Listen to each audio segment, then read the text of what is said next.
കർത്താവ് മനസ്സലിഞ്ഞു. ലൂക്കോസിന്റെ സുവിശേഷം 7-ാം അധ്യായം 13-ാം വാക്യമാണ് നാം ചിന്തിക്കുന്നത്. കർത്താവ് മനസ്സലിഞ്ഞു. നമ്മുടെ പ്രതിസന്ധികളുടെയൊക്കെ നടുവിൽ കർത്താവ് മനസ്സലിഞ്ഞാൽ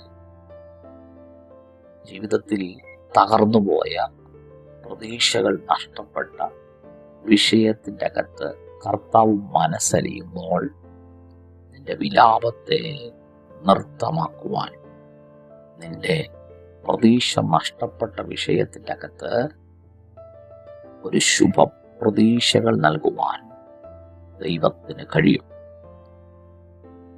ഈ പ്രഭാതത്തിൽ വിശ്വസിക്കുക.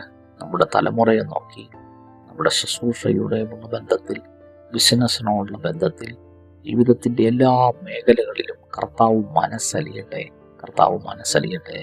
കർത്താവ് മനസ്സലിയുമ്പോൾ ദൈവം നിന്റെ ജീവിതത്തിൽ ഒരു പുതിയ പ്രതീക്ഷകൾ, ഒരു പുതിയ പ്രത്യാശ ദൈവം നൽകുകയാണ്.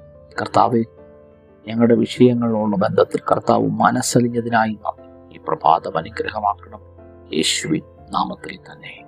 ആമേൻ. God bless U.